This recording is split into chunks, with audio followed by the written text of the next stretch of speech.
A burocracia chinesa, com tudo que a gente possa falar de ruim dela, é um camundongo perto de um dragão em relação à burocracia stalinista soviética.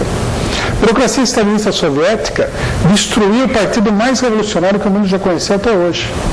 Stalin matou todos os membros do Comitê Central do Partido Bolchevique, com exceção dele mesmo, Lenin e Dzerzhinsky, que morreu do coração. O resto ele matou tudo.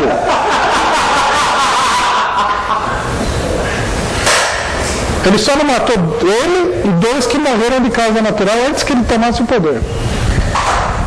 Não, isso é um monstro.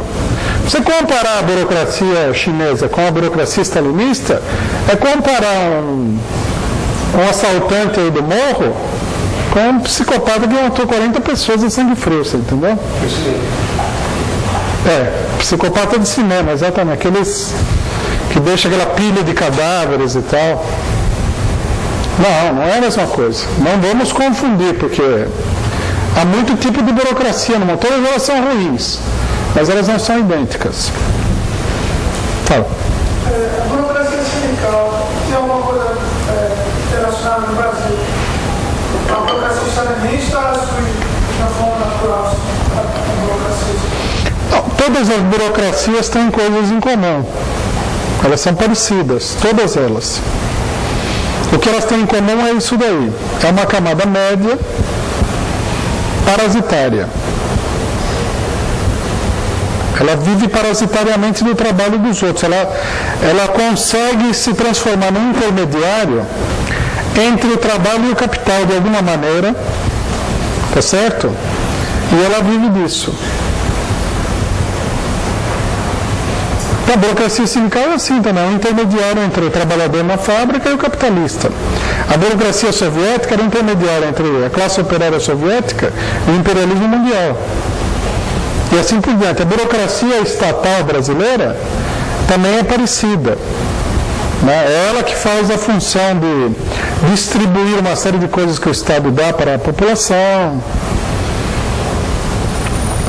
Característica da maior parte da burocracia, salvo momentos em que por detrás da burocracia é uma classe social muito dinâmica, é a estagnação intelectual, é o parasitismo, é o horror ao trabalho, o horror ao progresso, a busca incessante de privilégios em pequena escala, às vezes até em grande escala, porque tem burocratas como o Lula que se transforma em milionário. O Lula, nessa altura do campeonato, é milionário.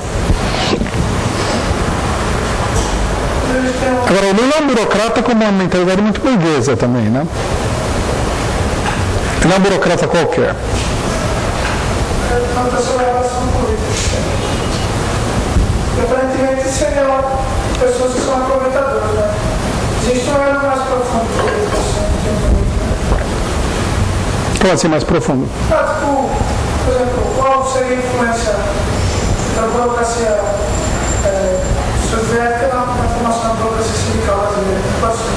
Ah, bom. Seria, por exemplo, um caso de aproveitadores só.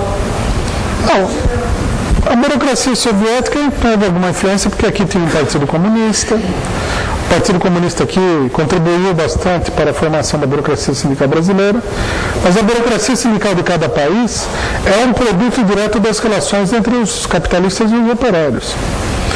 É uma produção do próprio capitalista, é produto da pressão dos capitalistas sobre os sindicatos. Ela não surge espontaneamente, você entendeu? A burguesia, ela vai criando um mecanismo de corrupção de uma parcela dos dirigentes sindicais para que eles se transformem numa burocracia operária. Agora, a burguesia aproveita uma tendência que é natural dos sindicatos. Você vê, o dirigente sindical, por exemplo, todo dirigente sindical é assim.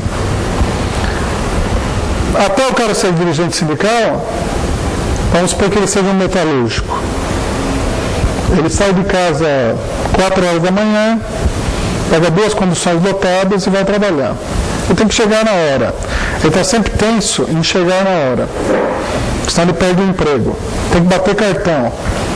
O patrão exerce sobre o trabalho dele uma vigilância intensa durante cada segundo em que ele se encontra na fábrica.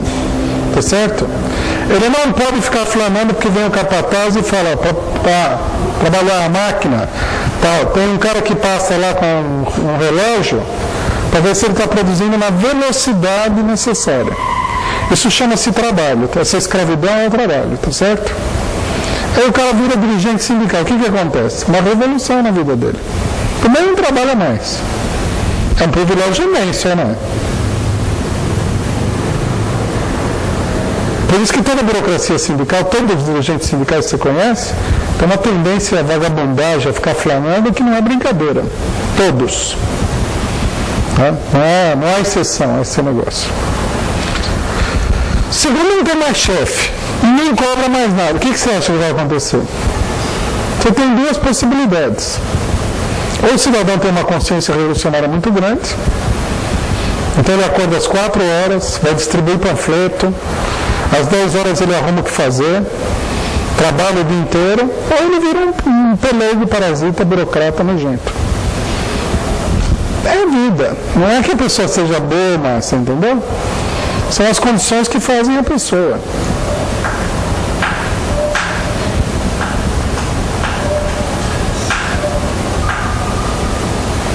No Estado, veja bem, a burocracia estatal, tem que falar burocracia estatal, tudo. A burocracia estatal tem muito mais controle do que isso e vira uma burocracia. Porque o burocrata também tem hora para chegar, tem que fazer relatório, tem que prestar contas. O dirigente sindical não, ele presta contas só para Deus, quando ele morrer. Como Deus não existe, não vai prestar conta para ninguém nunca, né?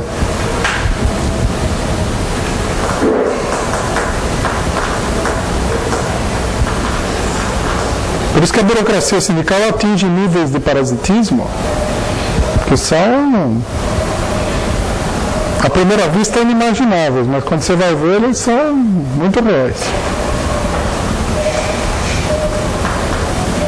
Por isso, o sindicato só pode ser um sindicato de luta se ele estiver sob um controle rigoroso, intenso, meticuloso, minucioso de um partido revolucionário mesmo, sério, que não vai deixar que o sindicato seja uma poltrona confortável para quem não quer fazer nada, assim, entendeu?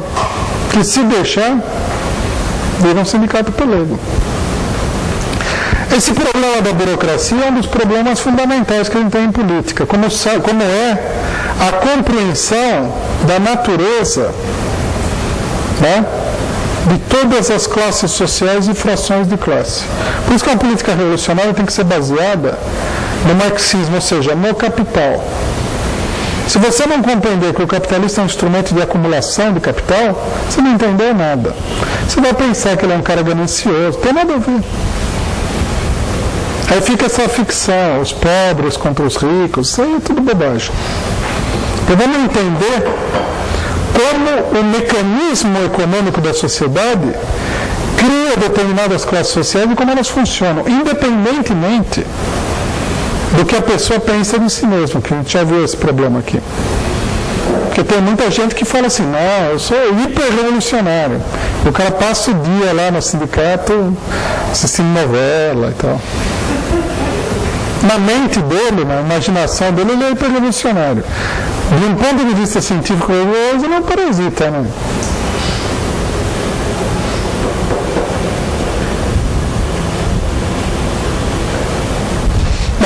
Mais perguntas, companheiros, para encerrar?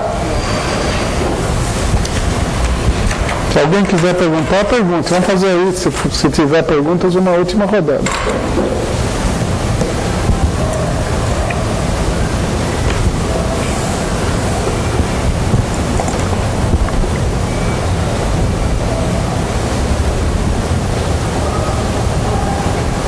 Não?